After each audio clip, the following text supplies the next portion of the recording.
আজকের এই ক্লাসে দেখো আমরা যেগুলো ডেইলি লাইফে বলে থাকি বাংলাতে, এগুলো কি করব আজ থেকে ইংলিশে বলবো। দেখো এখানে কি আছে, এটা কি ধরনের মূর্খতা?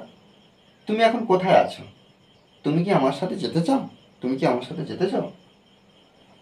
তোমার ধৈর্যশীল হওয়া উচিত। ঠিক যা আমি ভেবেছিলাম, ঠিক যা আমি ভেবেছিলাম, ঠিক যা আমি ভেবেছিলাম। দেখো সেক্ষেত্রে আমরা কি করব, দেখো এখানে এটা কি ধরনের মূর্খতা? তাহলে এই যে কি ধরনের, এর জন্য আমরা কি করতে পারি, হোয়াট কাইন্ড অফ ব্যবহার করতে পারি। কি ধরনের, what kind of, what kind of, kind of. তাহলে হোয়াট কাইন্ড অফ কি ধরনের, কি মূর্খতা, আইডিওসি। দেখো এই যে মূর্খতা, আইডিওসি, হোয়াট কাইন্ড অফ আইডিওসি, হ্যাঁ কি ধরনের মূর্খতা এটা, ইজ দ্যাট, ইজ দ্যাট। ওকে, এখানে এখানে প্রশ্ন চিহ্ন দিতে পারি। তুমি এখন কোথায় আছো? এই যে আছো, যখন আছো এর জন্য আমরা কি করব, অ্যাম, ইজ। দেখো অ্যাম, ইজ, আর অ্যামিজার।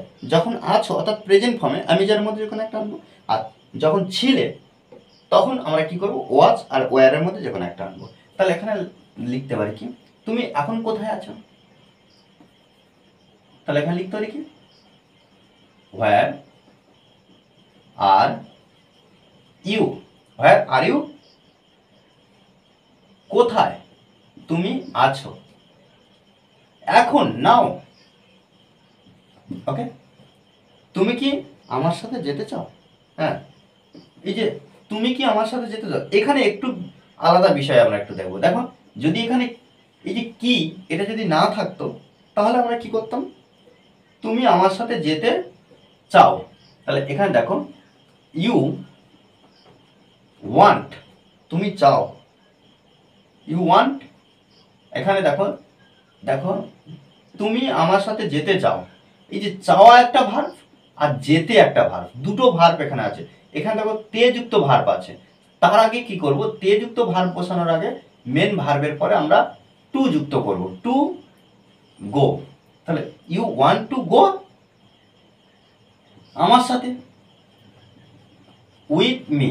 দেখো এটা সাধারণ বাক্যে যদি কি যদি না থাকতো, বা এখানে এই যে জিজ্ঞাসা চিহ্ন ছিল, জিজ্ঞাসা চিহ্ন যদি না থাকতো তখন আমরা কি করতাম, you want to go with me, তুমি আমার সাথে যেতে চাও।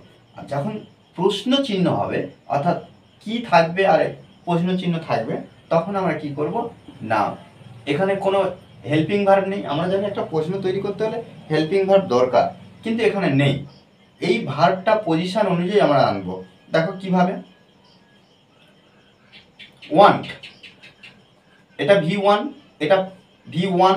দেখো মূল ভার্বটা বসছে, ওই জন্য আমরা এখানে যখন বাক্যের মধ্যে ওয়ান থাকবে আর তখন প্রশ্নমূলক বাক্য আসবে বা চাওয়া থাকলে তখন আমরা ডু আনবো। আর যখন ওয়ান্স এস যুক্ত আছে তখন আমরা কি করব, ডাজ আনবো। আর যখন দেখো ওয়ান্টেড, ওয়ান্টেড, তখন আমরা কি করব, ডিড ব্যবহার করব। তাহলে এখানে ওয়ান্ট আছে, তাহলে এখন লিখতে পারি কি, do, do you want, do you want to go with me, want to go with me. Okay, তোমার ধৈর্যশীল হওয়া উচিত। দেখো উচিত ইংরাজি কি, শুড, শুড মানে উচিত, হওয়া বি। তাহলে এখানে লিখতে পারি কি, ইউ শুড, তোমার উচিত হওয়া বি। তাহলে হওয়া উচিত ধৈর্যশীল, পেশেন্ট। ওকে, ঠিক, এক্স্যাক্টলি, এক্স্যাক্টলি যা আমি ভেবেছিলাম, what I thought, what I thought, exactly. দেখো এক্স্যাক্টলি, ঠিক, হোয়াট আই থট।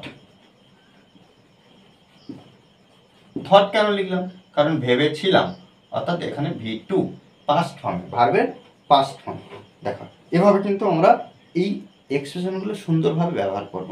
আমরা যদি অনবরত প্র্যাকটিস করি তবে কিন্তু আমরা ইংলিশে ইমপ্রুভ করতে পারবো।